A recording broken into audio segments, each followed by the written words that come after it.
after the accused's mother's application seeking directions to initiate and conduct fresh post-mortem examination of her son Anuj Kumar, who the police said died of suicide in police custody. Now, earlier the post-mortem was conducted at Mumbai in control of the same police whose custody Anuj had died. As Anuj Thapan, who has died in police interrogation, there was a strong suspicion to the family of Anuj. The mother has approached the Honorable Punjab and Haryana High Court, who has filed one writ petition in which the Honorable Court has made an order to re-post-mortem of the body, which is lying in Fazilka. The direction is to the medical superintendent, Faridkot GGS Medical College, and within 2 days we will move a body of Anuj Thapan to GGS Medical College, and GGS Medical College will re-examine the post-mortem and will give us a report. Let me go across to Radhika joining us with more details. Radhika, now earlier as well there was a post-mortem that had come out that said that the case was closed as a suicide case. But now we're learning that the courts have ordered to reopen the case and conduct a second post-mortem. That's right. That's what the court in Punjab has said, the High Court in Punjab. In fact, as far as the preliminary post-mortem report is concerned, it has ruled out any sort of foul play. In fact, findings suggest that injuries are consistent with those typically associated with hanging, and a final report will obviously be issued after some more tests. So at this point, of course, the primary report suggesting that Anuj Thapan allegedly died due to hanging, and there are no other marks apart from the marks on his neck. There are no other injury marks on his body, is what the primary post-mortem report suggests. So therefore, at this point, family is seeking, another post-mortem and also a CBI investigation as well. In fact, there is a petition before the Bombay High Court as well to seek CBI investigation, which will be heard at a later point. But at this point, another high court in the country has taken up this matter and has issued directions. Right. Thank you, Radhika, for joining us and bringing us those details. Now, Sam Pitroda, veteran congressman and the party's overseas unit chief, stepped down from the post last evening amid a huge political row over his controversial remarks that came amid the elections. Now, in an interview to Statesman, Pitroda had described India as, quote-unquote, a diverse country where people in the east look like Chinese, people in the west look like Arab people, and people in the north maybe look like white, people in the south look like Africa. This was his statement that brought a lot of flack. The Congress was still firefighting Pitroda's earlier comments on inheritance tax, found itself in the middle of another row with his latest remarks. Take a look at this report. Our next generation of Petroda. And he has done it again, quickly emerging as Congress's self-goal expert. Rahul Gandhi's advisor Sam Pitroda has sparked another controversy, embarrassing his party, this time comparing South Indians to Africans and people from the Northeast to the Chinese. No surprise, the Prime Minister and most top BJP leaders did not lose the opportunity to attack the Congress. आज मुझे पता चला कि America में ये शहजादे के uncle रहते हैं। ये शहजादे के अंकल वो उनको फिलोसोफर एंड गाइड है। चमड़ी के रंग के आधार पर मेरे देशवासियों का अपमान कर रहे हैं। शहजादे, आपको जवाब देना पड़ेगा। चमड़ी के रंग के आधार पर मेरे देशवासियों का अपमान मेरा देश सहन नहीं करेगा। कितनी बार हिंदुस्तानियों का अपमान करोगे? इससे बड़ा जातिवादी बयान क्या हो सकता है? राहुल गांधी के एडवाइजर हैं। अब मैं समझ गया कि राहुल गांधी इस तरह से अनाप शनाप क्यों बोलते हैं। इस पर क्या टिप्पणी की जाए?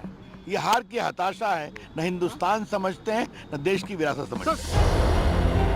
The Congress has been largely silent over the controversy, except for distancing itself from Pitroda's comments.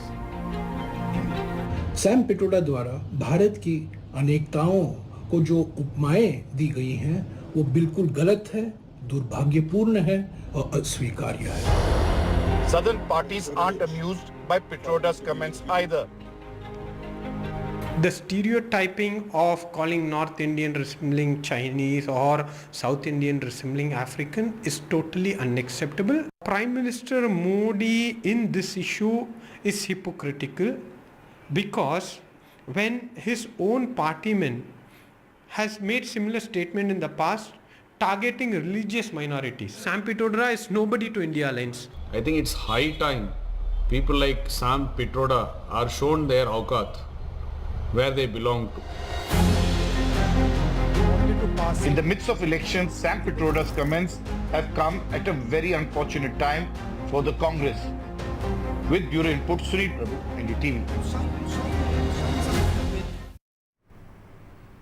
Now, the epicenter of politics in Kashmir, Srinagar, will see the battle between two young politicians from the National Conference and the PDP. Representing Naya Kashmir, all eyes are on who will win Lal Chowk.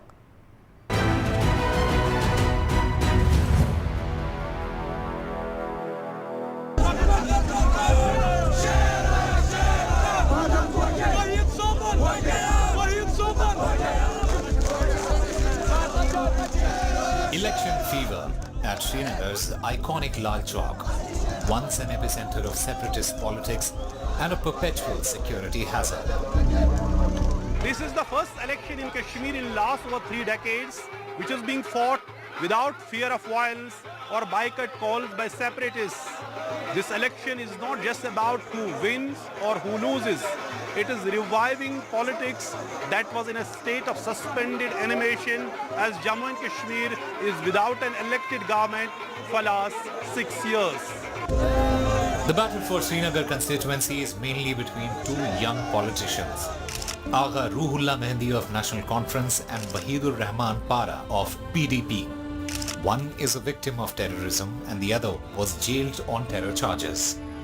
Para was key player in BJP-PDP government's youth outreach program in Kashmir, but after scrapping off Article 370 in August 2019, he was booked under stringent anti-terror law UAPM, now out on bail.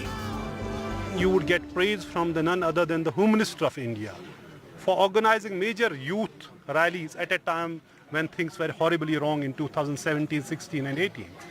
But then you are the same person who is a terror accused, who is facing UAPA charges. How you would define yourself, a man who is being praised by the Home Minister for involving youth in the mainstream or a terror accused? I think this is story of every Kashmiri, every young Kashmiri who wants to express himself democratically. There are structural issues we face. Even the Home Minister of India, or the Chief, I was working directly with the Chief Minister Huawei closely. So irrespective of, we had so much of, like the Home Minister would openly say, will praise my work. But then you saw how I was treated. I was booked in 2 terror cases by NIA, by SIA, then, tortured, humiliated and kept in detention for like 2 years. I think this is what's happening to every Kashmiri, and this has historically happened to us. My message to people of India is that Kashmiris are like you. We are not born terrorists or stone pelters or militants.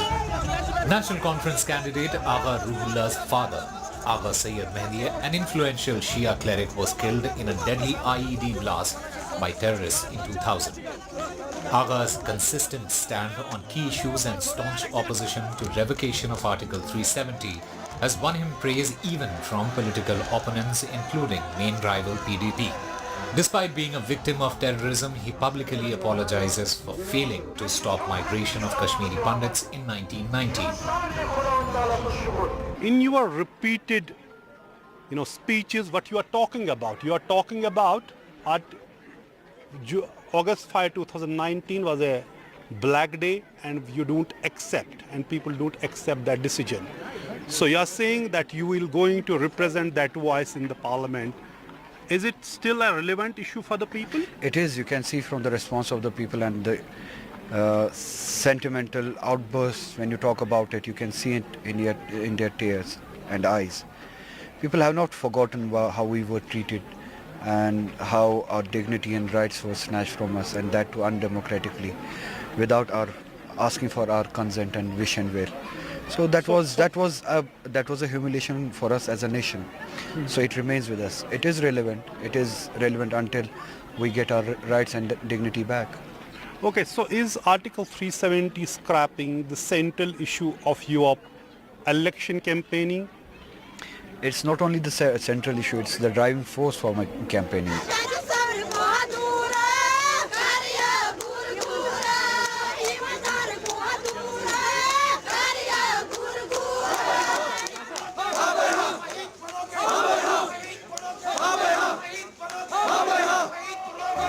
The Srinagar Lok Sabha seat is spread across 5 districts, from the Zojila Pass that separates the valley from Ladakh, and right up Pir Ki Gali or Pir Panjal Mountains in South Kashmir. In Pulwama, which is part of Srinagar seat, it will be the first vote for these enthusiastic residents. In previous elections, they had boycotted polls. पिछले election में आप लोगों ने vote डाला था या boycott? हमने नहीं डाला। हमने बाइकआउट किया था उस वक्त, नहीं डाला था। वही साहब जैसे leader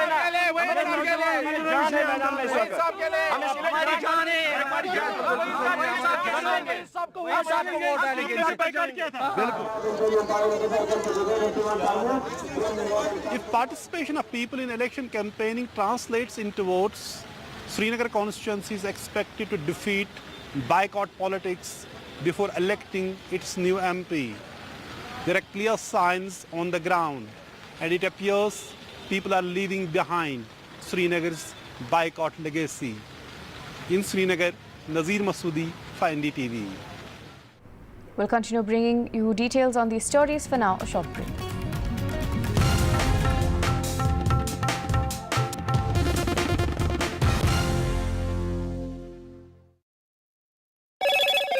Hello, Moto.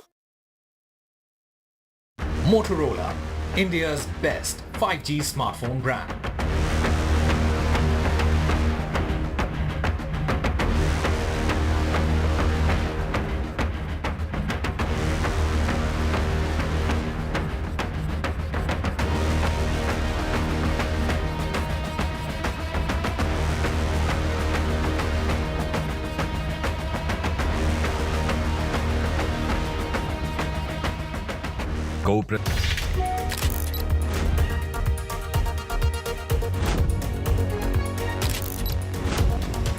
It's the essence of democracy, and we stand firmly behind it. We are thrilled to join NDTV's pledge. It's the world's biggest festival of the power of a vote and the power of a citizen. It is a day we must answer our call to duty as citizens of India. We get this opportunity to determine how our country will be governed. It is this constitutional duty through which we can make a difference in our nation's future. And make India always a better place than it was yesterday. I certainly plan to vote as long as I'm able to vote. We are joining NDTV's Pledge to Vote initiative. Let us make democracy stronger by going out and exercising our franchise. Jai Hind.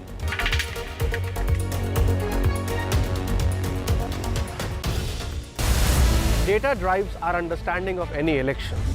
What does a dip in voting percentage mean? What are the big factors to watch out for this poll season?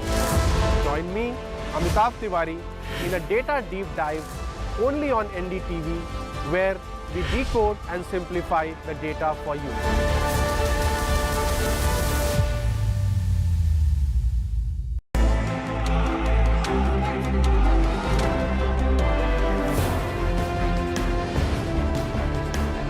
The biggest carnival of the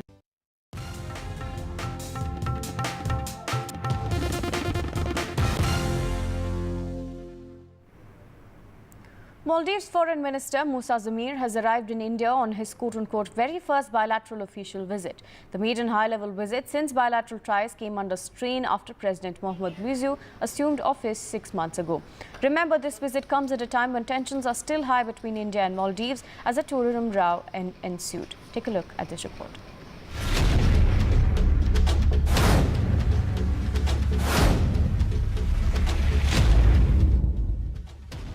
Centuries of bonhomie aside, India is now in the mode to play hardball with its maritime neighbour Maldives.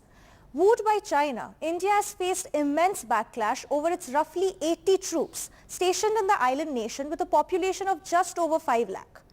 India is also staring down at the May 10th deadline to remove all troops from Maldives.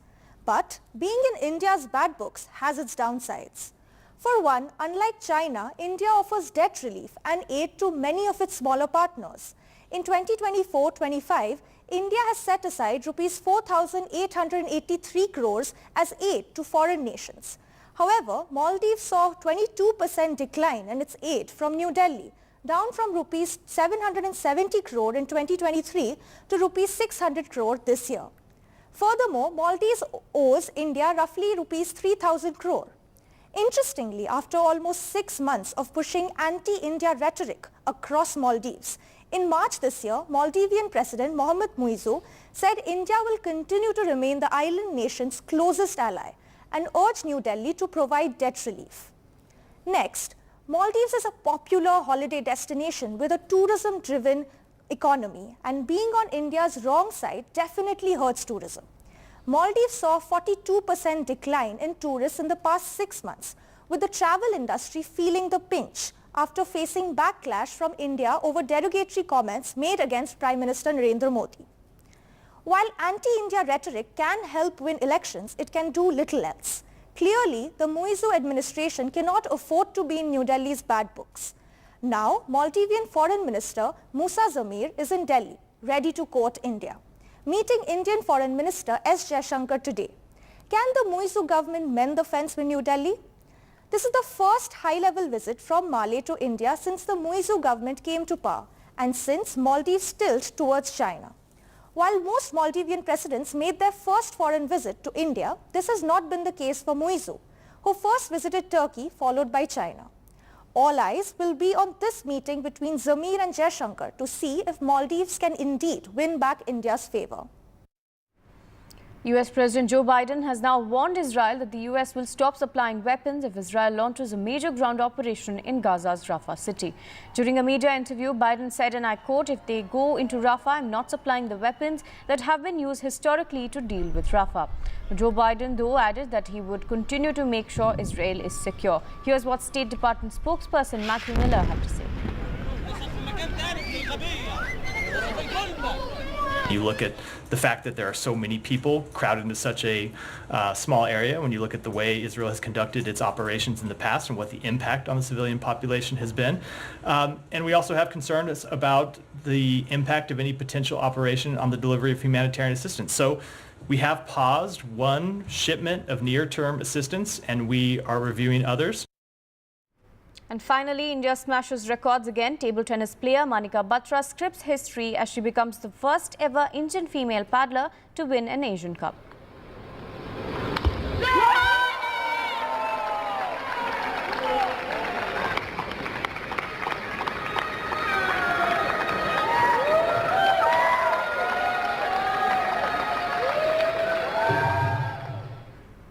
We'll bring you more on these stories. For now, we take a short break.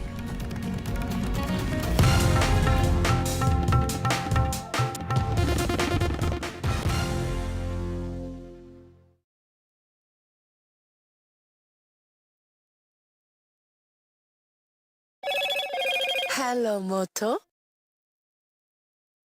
Motorola, India's best 5G smartphone brand.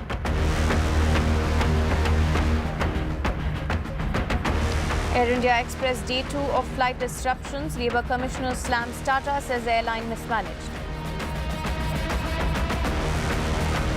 The Salman firing case, Punjab and Haryana High Court orders second autopsy. Sam Pitroda resigns after racist remark row draws flag. Battle for Srinagar between two young politicians of the National Conference and PDP.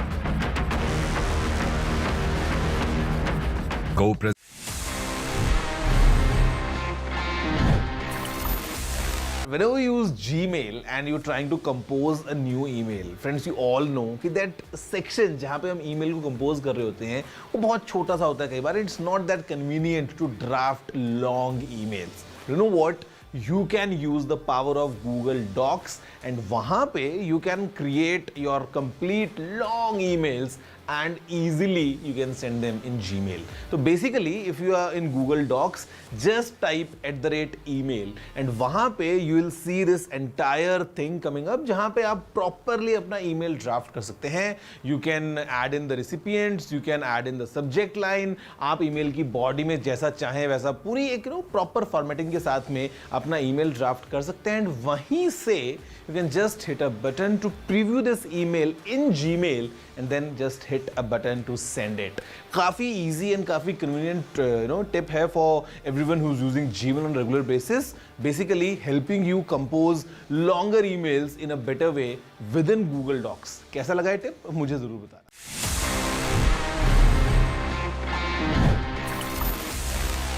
Stay informed and entertained with the new and updated NDTV News app. You can watch all our channels live, listen to podcasts, read breaking and exclusive news from around the world and more. Download the NDTV app today and get access to the best journalism and storytelling on your smartphone or tablet. The NDTV app. News that matters to you.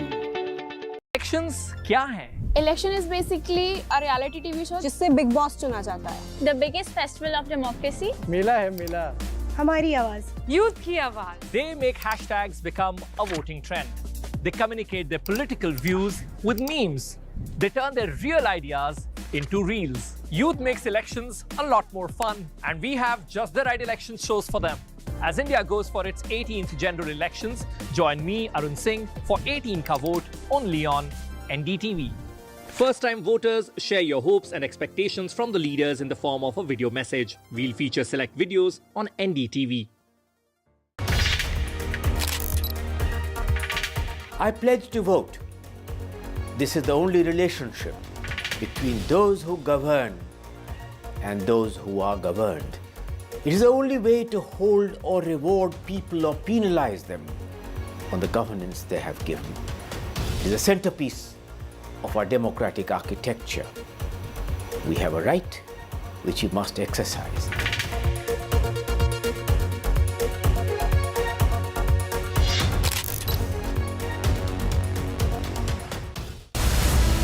In the heat and dust of politics, perspective should not get lost. Watch me decipher hard politics through an academic lens, only on NDTV.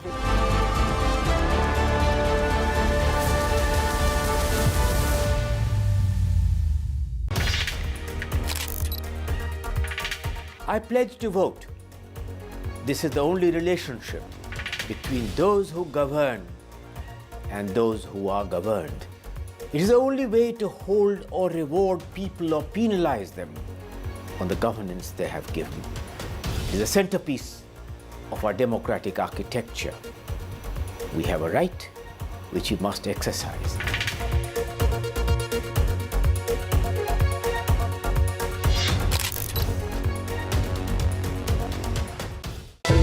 The 18th Lok Sabha elections. As always, NDTV has its ear to the ground. With the biggest pie of 80 seats, all eyes will be on Uttar Pradesh. Will the Troika ensure the Modi umbrella unites all? It is the first election in Naya Kashmir since the scrapping of Article 370. Will the same number of lotuses bloom in the desert, or can Gehlot lend a helping hand to India? With BJP having Max here with the only pillar standing of Chhindwara fall. Can Didi once again withstand the saffron tide? Will BJP stay strong in its northeast bastion? Jhadu ka jadoo or Modi magic? Can Congress?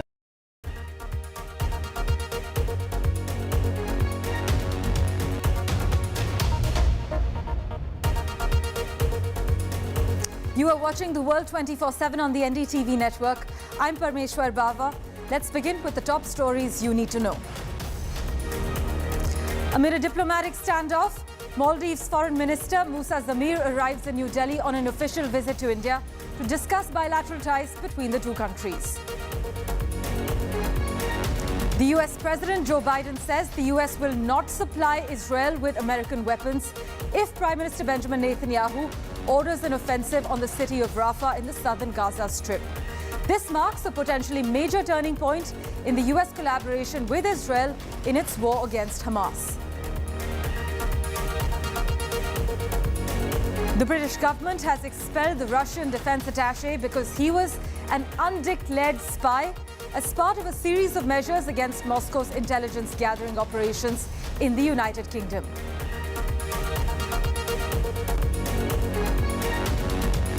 India received over $111 billion in remittances in 2022, setting a world record for getting the largest remittances ever recorded, becoming the first country to surpass the $100 billion mark, the United Nations Migration Agency has said. The world just experienced its hottest April on record, extending an 11-month streak in which every month set a temperature record, the European Union's Climate Change Monitoring Service has confirmed. The United States has revoked licenses allowing Huawei Technologies to buy semiconductors from Qualcomm and Intel, further tightening export restrictions against the Chinese telecom equipment maker.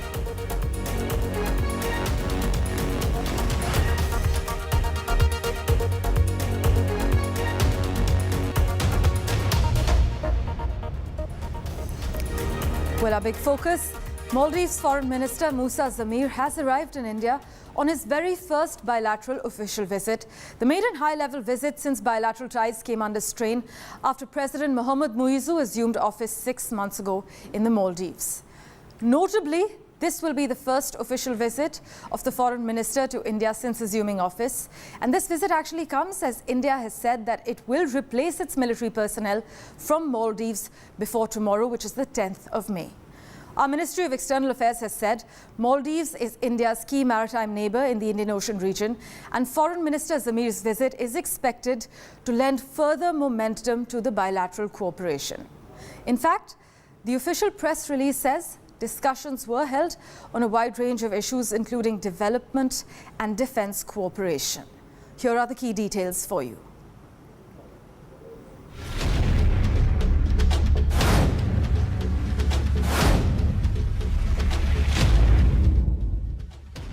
Centuries of bonhomie aside, India is now in the mode to play hardball with its maritime neighbour Maldives. Wooed by China, India has faced immense backlash over its roughly 80 troops stationed in the island nation with a population of just over 5 lakh. India is also staring down at the May 10th deadline to remove all troops from Maldives. But being in India's bad books has its downsides. For one, unlike China, India offers debt relief and aid to many of its smaller partners. In 2024-25, India has set aside rupees 4,883 crores as aid to foreign nations. However, Maldives saw 22% decline in its aid from New Delhi, down from rupees 770 crore in 2023 to rupees 600 crore this year. Furthermore, Maldives owes India roughly rupees 3,000 crore.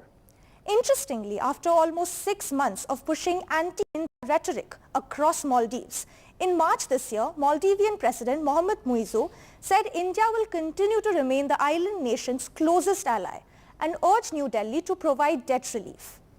Next, Maldives is a popular holiday destination with a tourism-driven economy, and being on India's wrong side definitely hurts tourism. Maldives saw a 42% decline in tourists in the past 6 months, with the travel industry feeling the pinch after facing backlash from India over derogatory comments made against Prime Minister Narendra Modi. While anti-India rhetoric can help win elections, it can do little else. Clearly, the Muizzu administration cannot afford to be in New Delhi's bad books. Now, Maldivian Foreign Minister Musa Zamir is in Delhi, ready to court India, meeting Indian Foreign Minister S. Jaishankar today. Can the Muizzu government mend the fence with New Delhi? This is the first high-level visit from Malé to India since the Muizzu government came to power and since Maldives' tilt towards China.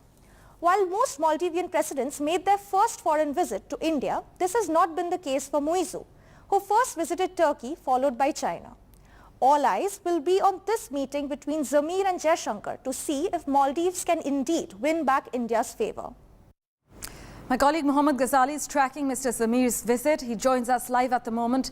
Ghazali, take us through the Maldives Foreign Minister's plan of action while he's on this official visit in India.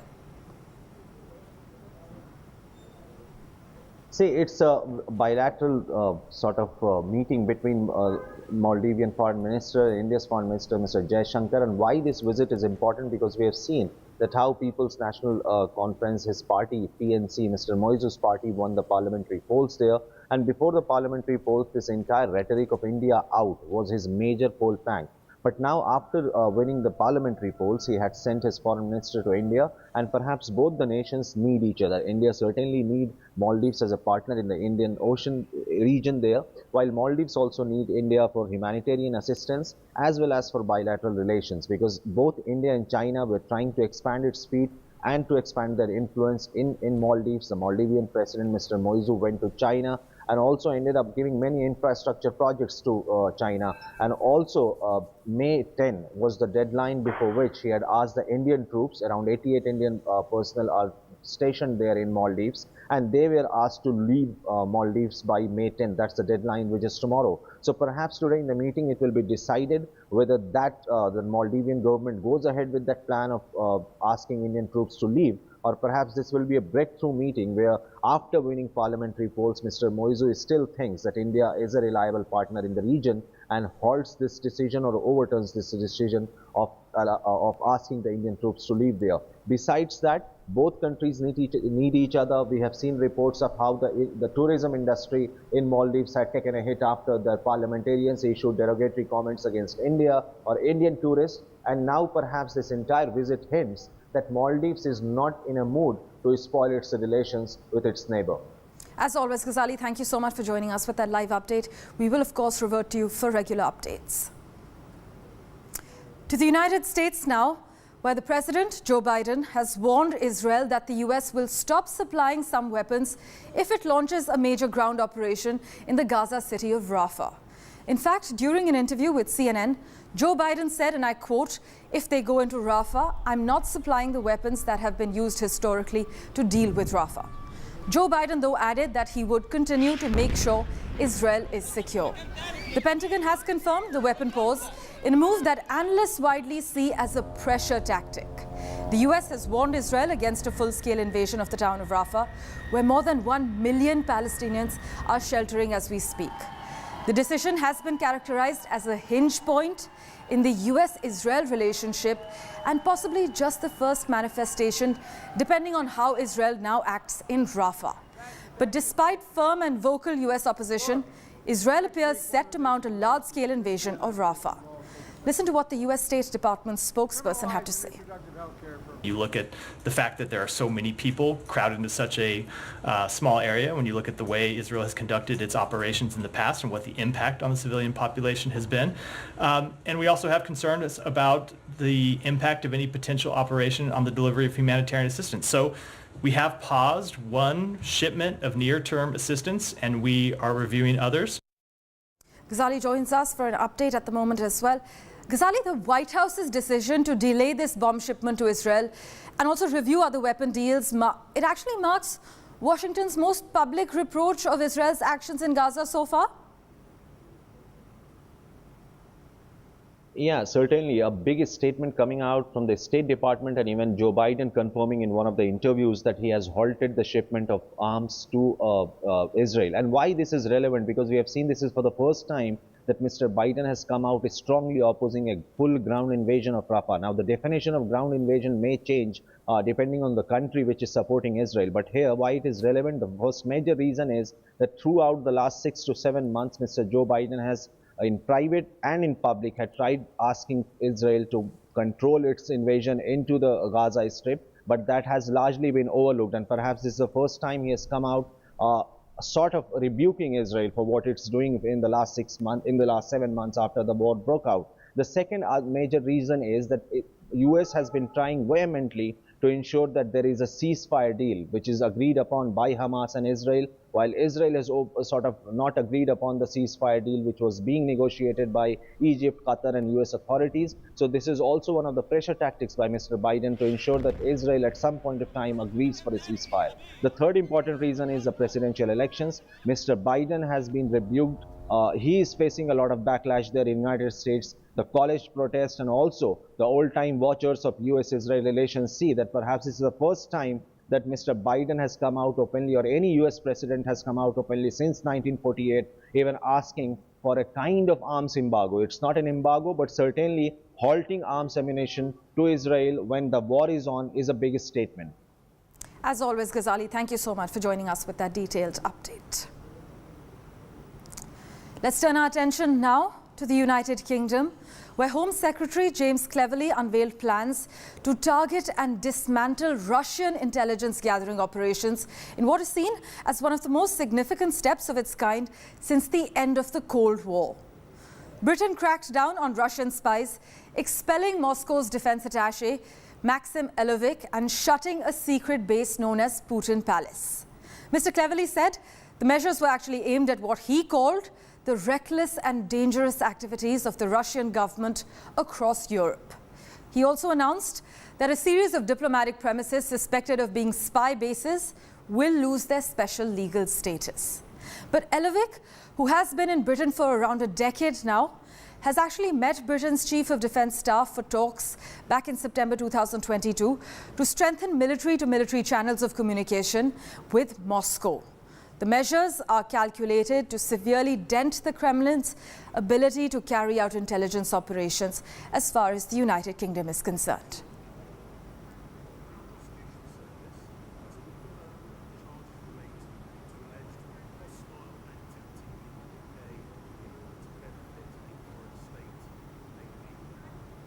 Well, in other news, the United States has revoked licenses allowing Huawei Technologies to buy semiconductors from Qualcomm and Intel, further tightening export restrictions against the Chinese telecom equipment maker. Withdrawal of the licenses affects US sales of chips for use in Huawei phones and laptops. This is as per initial reports, and officials say this move is key to preventing China from developing advanced artificial intelligence. Now, if you go back to 2019, Huawei was actually placed on a US trade restriction list amid fears it could spy on Americans, part of a broader effort to handicap China's ability to bolster its military. Being added to the list meant the company's suppliers actually had to seek a special, difficult-to-obtain license before shipping.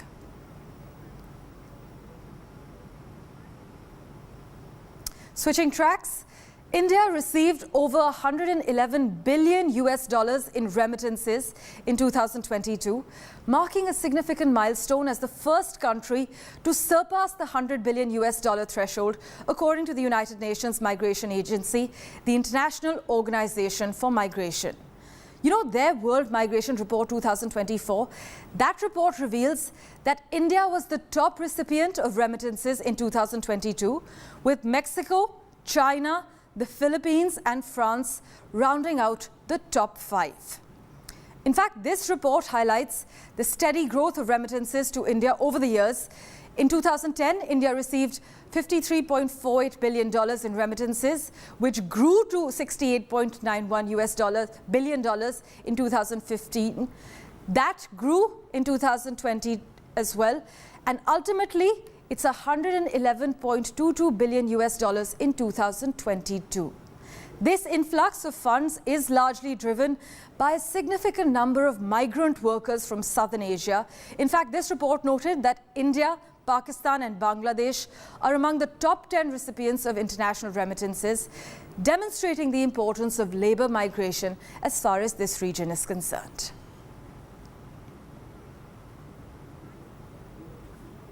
The other top story we're tracking, the world just experienced its hottest April on record, extending an 11-month streak in which every month set a temperature record. This is what the European Union's Climate Change Monitoring Service has said. This latest report further highlights that each month since June 2023 has ranked as the planet's hottest on record compared with the corresponding month in previous years. To discuss the key findings and to understand the consequences, we have with us climate change expert Nagaraj Adve, who's also the author of Global Warming in India, Science, Impacts and Politics. Thank you so much, Mr. Adve, for joining us on The World 24/7. This report highlights that worldwide average temperatures were almost 0.7 degrees Celsius higher than the period from 91 to 2020. And Eastern Europe, Eastern Asia and Africa have been hit the hardest, sir? Yeah, that's right. But that baseline actually already incorporates a very high level of warming. The actual baseline should be pre-industrial. And if you look at pre-industrial, 2023 was 1.45 degrees higher. And currently the 12 months, as you said, is about 1.6 degrees higher according to the Copernicus data. And we need to understand why this is happening. I mean, there are certain long-term global factors, and the main one is relentless global warming that's taking place because greenhouse gases trap the heat. If you look at it in an interesting way, it traps a heat equal to about 9 Hiroshima bombs, energy of 9 Hiroshima bombs every second. That's almost 1 million bombs in any single day, day after day after day. That's one. Secondly, there's the El Nino, which is the ocean current. And even in past El Ninos, say in 2016 and 1998, it happened that the year following the El Nino, as is the case right now, was exceptionally hot. But the fact is that the current El Nino, which just ended, is not as severe as the previous two super El Ninos I mentioned, which implies that the underlying factor is relentless warming. These are two global. A third factor, which is specific to India, is more, and this is local and regional, is that we had less snow and rainfall in the preceding months, in the winter and in spring. And that what does is that contributes to a higher level of warming in the pre-monsoon and summer period. Sir, are we looking at a new normal here then? Is it going to get worse? In fact, this report also highlights that oceans have also measured record temperatures in April for the 13th month in a row. That's right. That's right. And that's because over 90% of the massive heat I mentioned earlier, trapped by greenhouse gases, goes into the oceans, right? And actually, a very large area of the world's oceans are experiencing marine heat waves. And in fact, there's a very interesting study by Professor Roxy of IITM Pune, which says that going forward, if we don't cut our greenhouse gases, the oceans, and particularly the Indian Ocean, is going to be in a permanent state of marine heat waves of about 220 days a year. Now, what that does is that it also impacts marine species. I mean, in that sense, the impacts of excess heat are not just on human beings, but also on other species as well. And that has resulted in a lot of marine species having to move their geographical location. Yes. For example, two key species like sardines and mackerel, which used to be found off the Kerala coast, have now moved northward, and they are actually now near the Gujarat coast over the last 30 years. In fact, sir, you've said that it's sobering that in the not too distant future, 2024 will actually be considered a relatively cool year. That's incredibly worrying, to say the least. But at this point, can it be regulated? Say that again, can it be regulated? Yes. Well, the only way, the only way that it can be regulated if there's a sharp cut in greenhouse gas emissions. Because the latest science suggests, unlike say earlier 10 or 15 years ago, the latest science suggests that if we stop greenhouse gases completely, or if we reach net zero, which is a concept that's talked about so much, right, then actually warming stops increasing. That is not to say that warming will stop entirely. What it means is it will stay at the level where we are. Suppose we stop right now, then we'll stop at 1.5 or wherever we are. We are actually at about 1.2, but wherever we are right now, right? But stopping greenhouse gases is a far more complicated problem, as has become very obvious. And that the emissions of greenhouse gases are very deeply linked to, in a sense, the way in which sort of the world economy kind of functions. Clearly, it's a very deep challenge. But what that implies is that going forward is that there is going to be further warming. Also, the rate of warming in recent years has kind of risen to about roughly 0.25 degrees per decade. And what it implies is that we are going to cross this 1.5 degree mark that is mentioned in the Paris Agreement. And this has extremely grave implications, I should point out, for millions of working people in India, because the impacts of excess are extremely unequal and hurt working people the most. But you know, sir, with the kind of geopolitical tensions we're seeing around the world, war, conflict, many actually question whether people have the time and energy to give the climate the attention it deserves. Well, I think they have no choice, because slowly what's going to happen as warming continues and extreme events become more and more frequent and intense, which actually has already happened in the last few years, it is inevitable that global warming is going to become right in the front of your radar. I think this is reflected in the current elections. Even though it's part of manifestos and so on of political parties, it actually is not a serious election issue. It's going to become one, there's no doubt. So yes, it's true there are other geopolitical tensions, but it's also already the fact that in many ways, questions of climate change and energy are intersecting with geopolitical tensions to be on the forefront of the discussions at many international, very serious international fora. There's no doubt, but it's going to deepen going ahead, as warming kind of continues. And I think what's needed, I think what's missing is the urgency. We really need to address this issue with graver urgency if we're going to sort of slow down the rate of warming.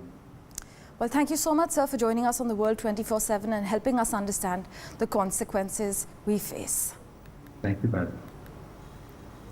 As always, we'll keep tracking the latest updates for you. For now, we're slipping into a very short break.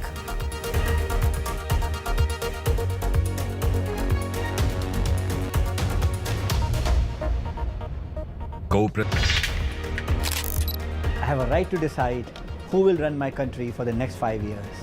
And for that, I need to vote. So I pledge to vote, and I encourage all my family members, all my colleagues at Hyundai Motor India, and of course, all the citizens of my great country to go ahead and vote. Vote now and vote forever.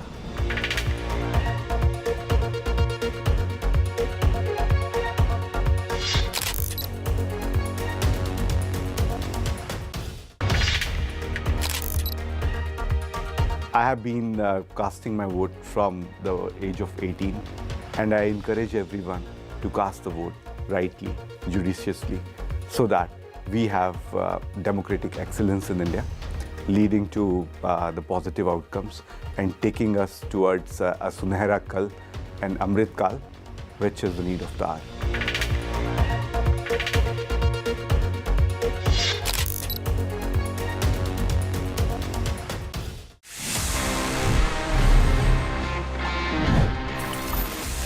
Let me give you a very interesting piece of information. See, information ho ya data, we store it in our storage drives. And usually we have multiple different options. I mean, external drives bhi hoti hain, we got SSDs, memory cards and whatnot. Now, usually you might have a drive capacity of, let's say, 1 terabyte, 2 terabyte, 4 terabyte, etc. But aapko pata hai what's the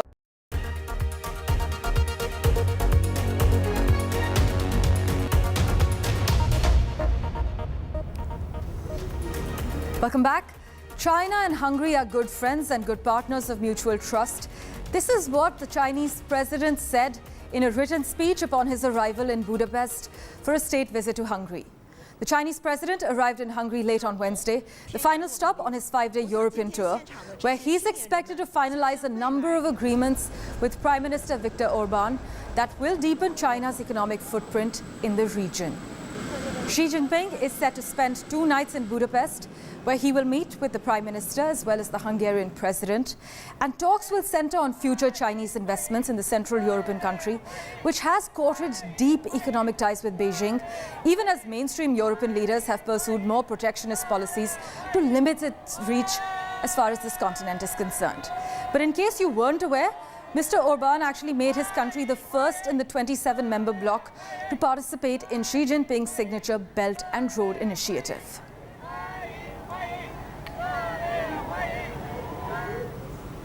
And finally, Malmo is rarely the center of attention, but this week, the spotlight is on as the Eurovision Song Contest dominates Sweden's 3rd largest city. More than 150 million people tune into this annual competition that organizers say is apolitical. But this year's event is likely to be far from it, however. Israel is set to participate amid protests and calls for a boycott given its war on Gaza that has to date killed more than 34,000 Palestinians. In the run-up to Eurovision, more than 1,000 Swedish artists demanded a ban on Israel, but their calls were rejected. Israel is participating with Hurricane. The song had previously been titled October Rain, an apparent reference to Hamas's October 7th attacks, which organizers deemed too political.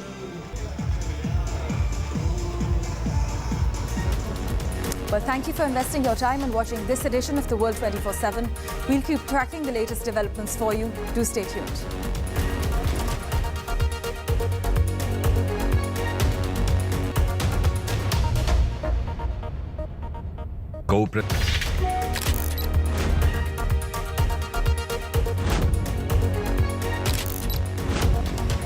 It's the essence of democracy. and we stand firmly behind it. We are thrilled to join NDTV's pledge. It's the world's biggest festival of the power of a vote and the power of a citizen. It is a day we must answer our call to duty as citizens of India. We get this opportunity to determine how our country will be governed. It is this constitutional duty through which we can make a difference in our nation's future. And make India always a better place than it was yesterday. I certainly plan to vote as long as I'm able to vote. We are joining NDTV's Pledge to Vote initiative. Let us make democracy stronger by going out and exercising our franchise. Jai Hind.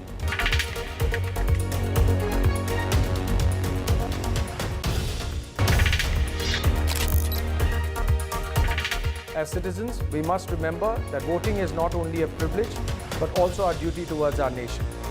I, Akash Ori from the DLF Group, pledge to encourage my colleagues, their friends and family to vote for the government they believe in.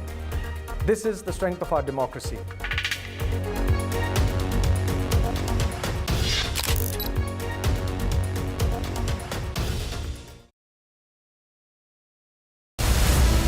In the heat and dust of politics, perspective should not get lost. Watch me decipher hard politics through an academic lens, only on NDTV.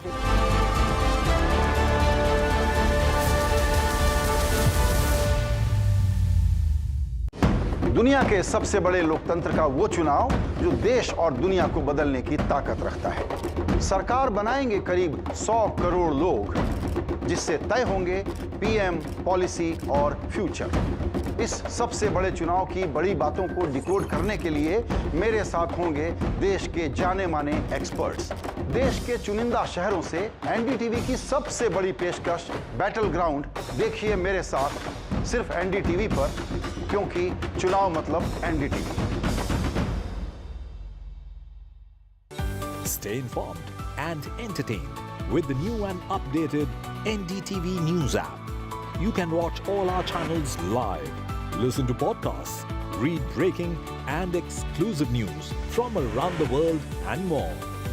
Download the NDTV app today and get access to the best journalism and storytelling on your smartphone or tablet. The NDTV app. News that matters to you. Elections क्या हैं? Election is basically a reality TV show जिससे big boss चुना जाता है। The biggest festival of democracy. मेला है मेला। हमारी आवाज। Youth की आवाज। They make hashtags become a voting trend. They communicate their political views with memes. They turn their real ideas into reels. Youth makes elections a lot more fun, and we have just the right election shows for them. As India goes for its 18th general elections, join me, Arun Singh, for 18 Ka Vote only on NDTV. First-time voters, share your hopes and expectations from the leaders in the form of a video message. We'll feature select videos on NDTV. 36 lakh farmer families affiliated with Amul across 18,600 villages of Gujarat have pledged to vote with their families during these elections. I would also urge you to take this pledge and vote as a part of the democratic process of our country.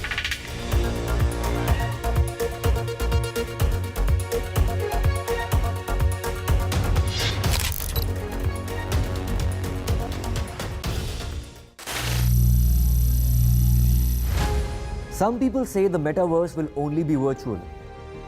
One day this lecture hall will be made of code, and driverless cars would be trapped in intersections. But even in this maze of the future, you can't wish away health. It's time to become more resilient.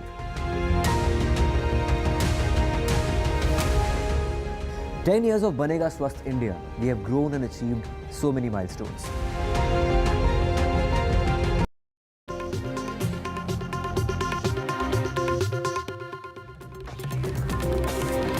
Day 2 of flight disruptions of Air India Express. Over 70 flights impacted since early this morning. Labour Commissioner has slammed Tatas, calling the airline mismanaged, and that the grievances of the employees is genuine, is what the Labour Commissioner has to say. In the Salman Khan firing case, Punjab and Haryana High Court ordered a second autopsy. The firing case accused allegedly died by suicide in police custody. The High Court has now ordered another post-mortem after the plea by the deceased's mother. The battle for Srinagar, the big poll battle between the National Conference and the PDP. Who will win the battle for Lal Chowk is the big question. Third terrorist has been killed in the Kulgam encounter. One of those killed was involved in 18 cases, according to the police. Amid strained ties, Maldives Foreign Minister lands in India. He's in New Delhi. Will be meeting with Foreign Minister Jaishankar. India-Maldives ties. What's at stake is the question. Won't provide weapons to Israel if it invades Rafah is what Joe Biden has to say. Arms delay shifts the US-Israel dynamic. This is in the run-up to the elections in the US. Table tennis player Manika Batra creates history. First ever Indian female paddler to win Asian Cup medal. And another IPL controversy, KL Rahul's public humiliation by LSG owner. Well, the corporate captain versus team captain on camera showdown after LSG's defeat against SRH.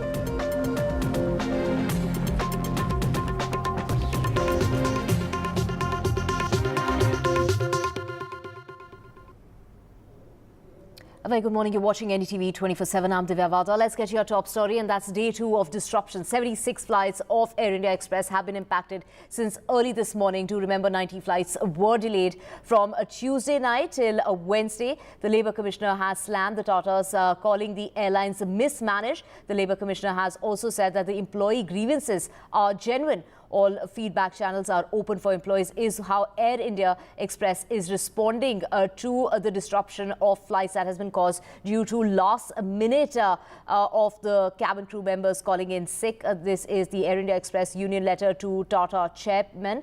Grievances on job security as well as salary maintenance. The Air India Express is saying that they're working to minimize inconvenience. It's day 2 of the disruptions, nearly a week before the dispute between a section of Air India Express employees and the management boiled over, leading to the cancellation of over 90 flights on Tuesday night. The Regional Labour Commissioner had written to the airlines and in no certain terms had gone on to say, had told them the grievances were genuine and that the HR department had made an attempt to mislead the conciliation officer.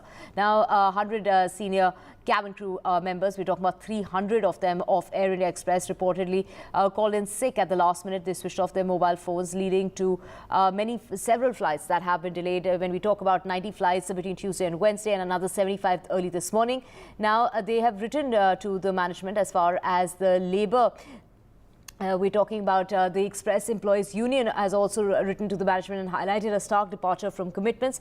The Tata Group had taken over the government-run airlines in January of 2022. The Labour Commissioner has gone on to say that it's the mismanagement of the airlines and blatant violation of labour laws that were apparent, while saying that the employee grievances are genuine.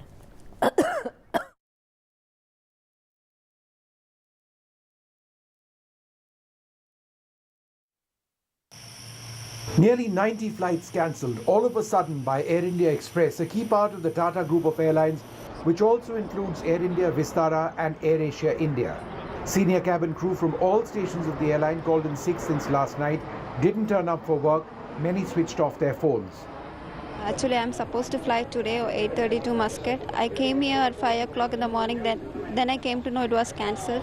With the crisis in the airline snowballing, talks are being held with the Chief Labour Commissioner, and the Ministry of Civil Aviation has told the airline to resolve the crisis as soon as possible, keeping passenger interests as top priority. NDTV has accessed hundreds of letters from cabin crew to the airline's management and a letter sent to the chairman of the Tata Group from the union representing them. The letter says there's growing unrest and dissatisfaction among employees. Several employees with impeccable records have been terminated. Air India Express employees have been offered lower job positions and essential allowances have been removed entirely. Management sources in the airline whom we've spoken to say they don't recognize the union and point out that employees need to accept the terms of a new contract post the acquisition of the airline with the Tata Group. Employees need to be accountable and are assessed for their performance. the airline is entirely transparent in conversations with workers. The big worry now, if talks between the Chief Labour Commissioner, the airline and union workers doesn't make any progress, the situation could snowball with successive flight cancellations over days. Thousands will continue to be impacted. For the Tatas, recent protests by pilots at Vistara and now this are signs that their massive foray into civil aviation comes with a series of challenges. Vishnu Shom for NDTV. Well, we have my colleague Sam Daniel joining us to get us more on this. We also have Harsha joining us from Jaipur. Harsha, over to you first. Take us through the kind of impact that this has had as far as takeoffs and landings are concerned. Early this morning, we're hearing many flights have been impacted. Well, yes, definitely at Jaipur airport also this morning one flight has definitely been cancelled, but otherwise there was prior warning about the other flights. These people are all going in now to catch the flight. The flight to Hyderabad is operating, but you know, you can see if you just look there, and I tell my cameraman to just pan, you can see the Vistara and the Air India ticket counter. There's nobody sitting there. And if you were just to zoom in to that connect private sort of sign there, it says that, you know, some of these flights have been cancelled due to operational reasons. So here, you know, there are not very many, you know, sort of people waiting. It's the early morning flights have all taken off. And the you know, the others, that one flight which is going to Hyderabad is operational, but of course a lot of flights, in fact it's flights, it's the two-tier cities, it's not so much the main cities, but the two-tier cities actually really do depend on this. So there are flights to Hyderabad, there are flights to Lucknow, there is a flight to Bagdogra, there are also flights to Ayodhya from Jaipur airport, and all these are being impacted or being impacted in the due course. So for example, at night when I spoke to airport authorities, they said as of now the flights are operational, but suddenly in the morning, without too much advance warning, the flight gets delayed or gets cancelled, and that's causing a lot of inconvenience to passengers. I have some people here with me. आप कौन सा flight से जा रहे हैं? आप लोग Indigo से जा रहे हैं जी. कोई एयर इंडिया के पैसेंजर हैं क्या यहाँ पे? मुझे तो नहीं दिख रहा.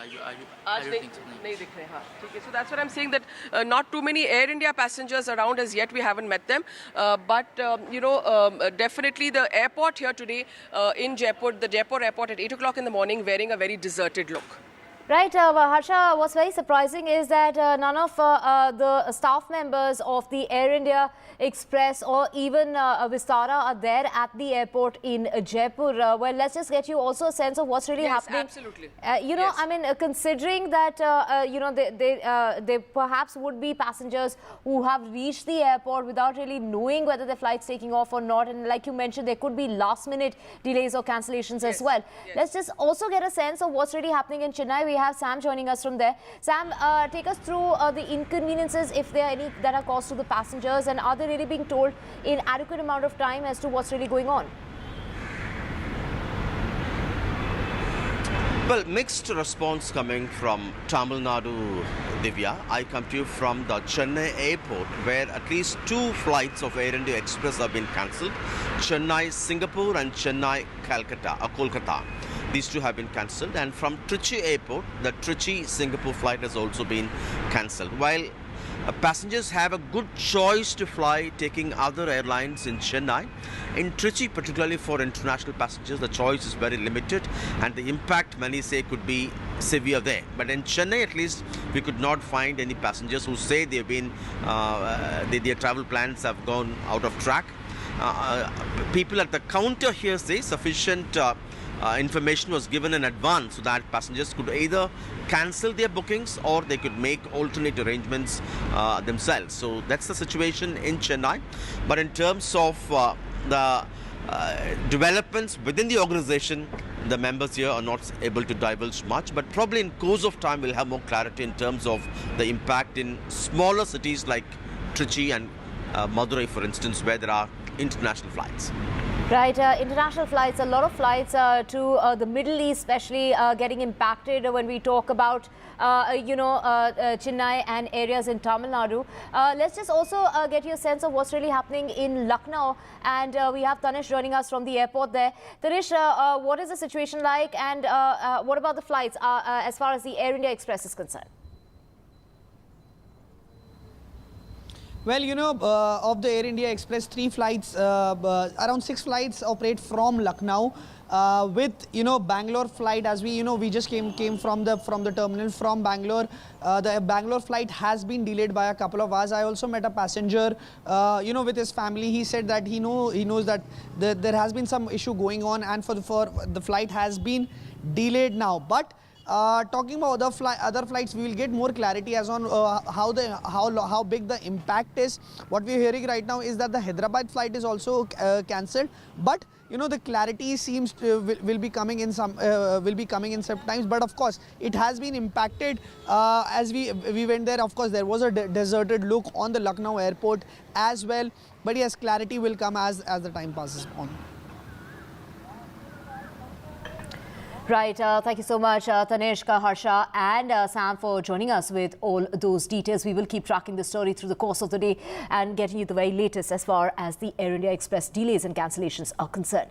Switching tracks now, in the firing case outside actor Salman Khan's house in Bandra, the Punjab and Haryana High Court has directed the Punjab government to conduct a second post-mortem examination of the accused who died in the police custody in Mumbai. The directions have come after the accused's mother. She has requested to initiate and conduct a fresh post-mortem examination of her son, Anuj Kumar. The earlier post-mortem was conducted at Mumbai in the control of the same police in whose custody Anuj had died. Anuj was arrested on the 23rd of April by the Maharashtra police, while 2 men arrested from Gujarat for allegedly opening fire outside the actor's residence were not aware of the target until weapons and bullets were delivered to them at their rented house in Panvel. Now, the Mumbai crime branch has arrested a member of the Lawrence Serviceroy gang from Rajasthan for allegedly providing financial help to the shooters involved in the firing outside Bollywood superstar Salman Khan's house. As Anuj Thapan, who has died in police interrogation, there was a strong suspicion to the family of Anuj. The mother has approached the Honorable Punjab and Haryana High Court, who has filed one writ petition in which the Honorable Court has made an order to re-post-mortem of the body, which is laying in Fazilka. The direction is to the medical superintendent, Faridkot GGS Medical College, and within 2 days we will move a body of Anuj Thapan to GGS Medical College, and GGS Medical College will re-examine the post-mortem and will give us a report. We also have my colleague Gurpreet joining us to get us more on this. Gurpreet, on the request of the mother of the deceased, a second post-mortem has now been ordered by the High Court.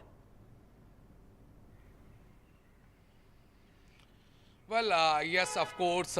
If we can go to the writ petition which has been filed by the accused mother in Punjab and Haryana High Court, a lot of questions are being raised over the death of Anuj Thapan in the custody, in the police custody. They are raising a lot of questions, and that is one of the main reasons why they had approached the Punjab and Haryana High Court, and they had also requested the Honorable Court to reconduct the post-mortem so that they will be able to find out what is the exact cause of his death. Because since we have seen this news has come to fore about his death, after that the family members, they were also saying it seems that it could be deep-rooted conspiracy against the accused, and it could be possible a murder case, and why the police is giving the color to a suicide case. So all these points they have put before the Honorable Court, and finally the court had given permission to conduct the post-mortem once again for the satisfaction of accused mother, because she is the one of the petitioner in this case, and she has approached the Honorable Punjab and Haryana High Court. So the body will be taken to in a hospital in Faridkot, where this post-mortem will be conducted, and after that let's see that what will come out of the post-mortem, because the suspicion which they have been raised in the petition also, whether they are going to get any evidence on the record or not, that is yet to be seen. Back to studio. Right, Gurpreet, we will keep tracking the story and coming back to you for more on that. With that, we're slipping into a very short break. Back with a whole lot more.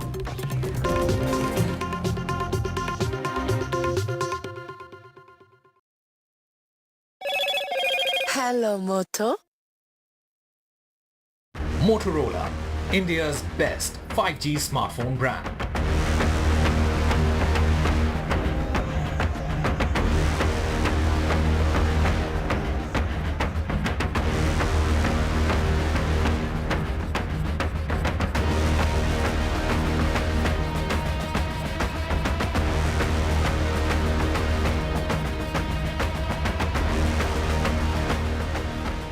Brought to you Debate has many facets, perhaps no one right answer. Left, right and centre. Conversations that get to the core of the debate.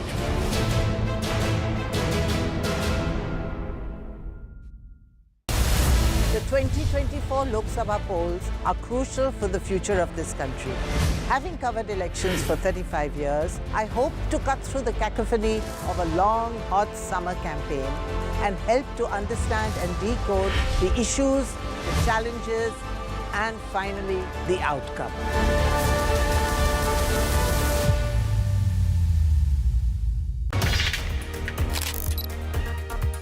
As citizens of this great nation, we have the power to shape its future. And one of the most crucial ways we can do that is by casting our vote. It's not just a right for every citizen, it's a responsibility. A responsibility to ourselves, to our communities, and to our country. So, I urge all of you to exercise your right to vote. I always ensure that I fulfill this duty to our country.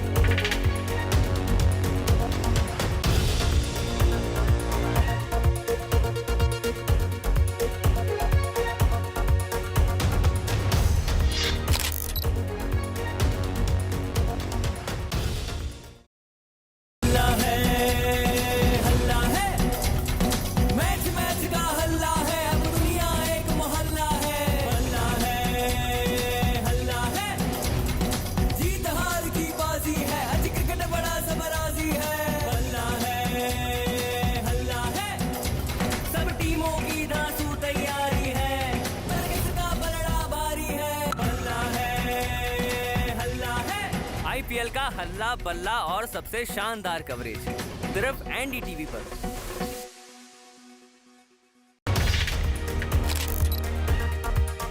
In our country, we choose our leaders, we decide who is going to be ruling the country, and it is something which is both a fantastic right, privilege, and we should also see it as our constitutional duty. So this election, I am going to be there, and I hope you all will join me in casting your vote too.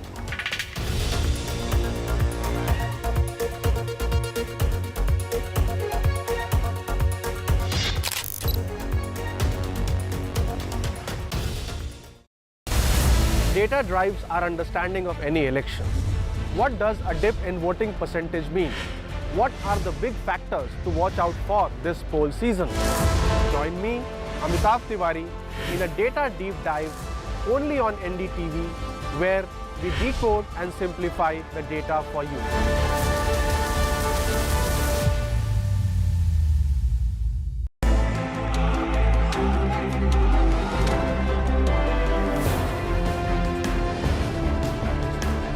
The biggest carnival of democracy, India's general election. Prime Minister Modi makes a formidable bid for a hat-trick. The opposition is trying to mount a united challenge. And the southern parties are standing their ground. As battle lines are drawn, join us on an exciting journey on the road to 2024. Indian elections, a festival.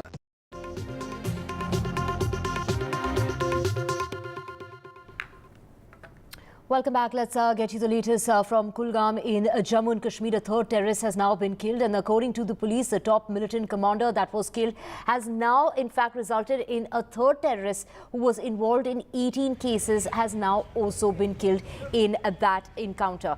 So we're talking about an encounter that's taken place. So one more terrorist has been killed in a gunfight with security forces in the Redwani area of South Kashmir's Kulgam district, taking the toll to 3. He was involved in more than 18 cases of killing of police personnel and civilians, is what the Inspector General of Police of Kashmir had to say. This comes after a top commander of Lashkar-e-Taiba offshoot TRF, Basit Dar, was killed in an encounter by the security forces on Tuesday. So taking the entire toll up to 3 now.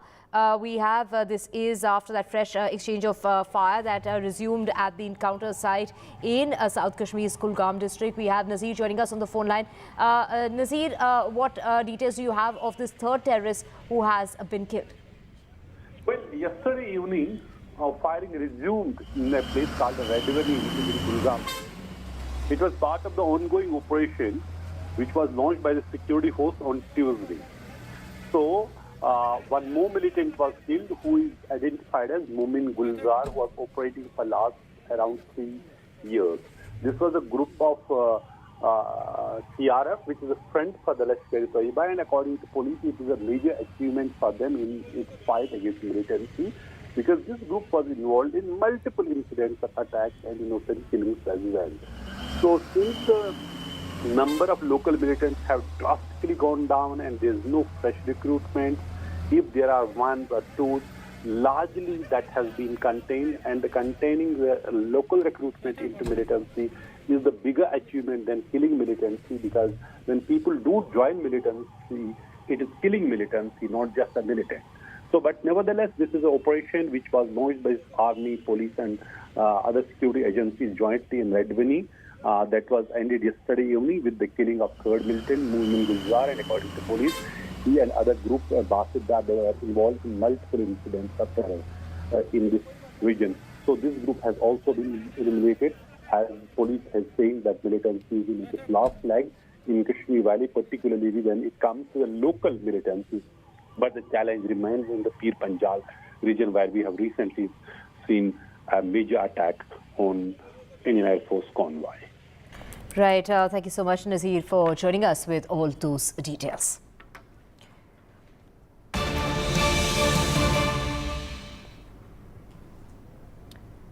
Breaking news coming in as far as the Air India Express row is concerned. Now 25 cabin crew members have been sacked, and the Air India Express has terminated the protesting employees. Do remember, several cabin crew members had called in sick last minute. They switched off their phones and hadn't reported in for work. Now this is day 2 of disruptions that have been caused. 76 flights have been impacted since early this morning. 90 flights were disrupted from Tuesday night. And to get more on this, we have my colleague Vishnu joining us. We'll get Vishnu on the phone line, but this is after the Air India Express management has been holding a town hall with the cabin crew members, and that is expected today. The number of job terminations is likely to increase beyond that number of 25. So, the kind of issues that Air India Express has had so far, what we are hearing is that, the grievances of the staff is what is being said is genuine as far as their grievances are concerned, is how, the Labour Commissioner has slammed the Tata Airlines, calling it mismanaged, calling the employee grievances genuine. We have Ishika joining us on the to get us more on this. Ishika, now Air India Express management there, holding the personnel responsible for not showing up for work, and that's resulted in the termination of 25 employees, even though the Labour Commissioner has slammed the Tata, saying that the airlines is mismanaged and the grievances of the employees is genuine. Well, yes, certainly, now this is certainly a very big development that has come in this case. Now, Air India Express sending termination letters to some of those, in fact, crew members who had taken this sick leave. In fact, in the termination letter, it is, in fact, written that your act of reporting sick from work amounts to a concerted action with common understanding to not operate the flight and to disrupt services of the company. This is not only in the violation of the applicable laws, but also violates the Air India Express Limited Employees Services rules and are applicable to.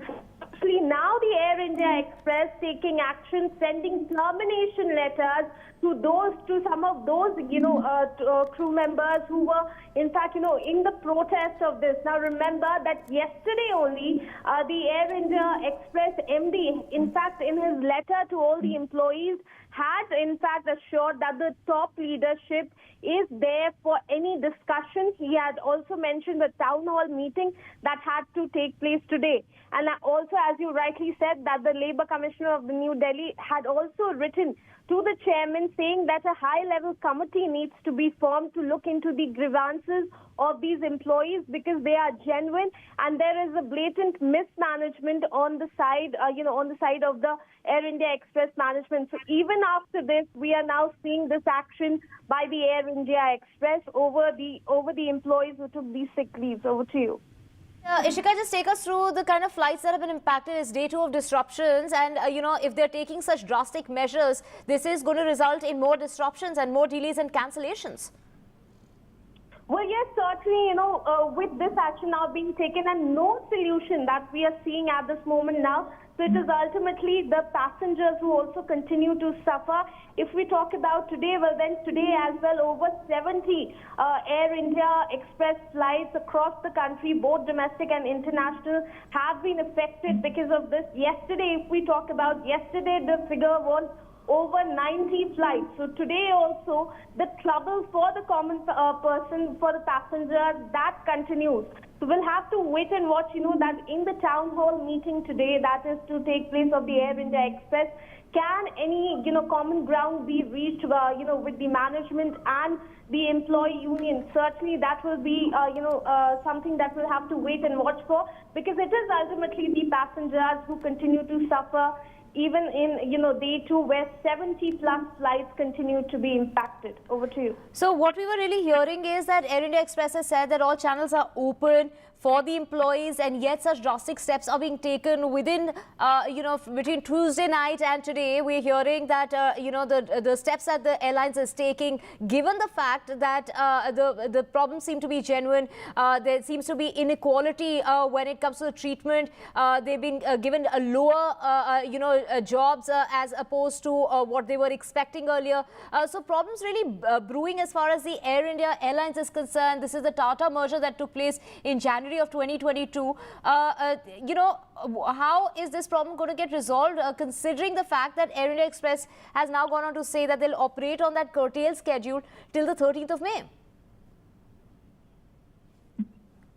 Well, yes, certainly, we did see how, in fact, in their letter to the chairperson, they had, in fact, written, that how they were being treated unequally, and also, despite clearing the interviews, they were being offered a lower job position, and not just that, even their key part of their compensation was removed. So these were the grievances that the Air India Express employees had raised with the chairman of the Air India Limited. But, this letter was sent on 26th of April, and till now the crew members, they say that no action has been done in that regard. They have not listened to the voices of the employees. And in fact, even yesterday, when the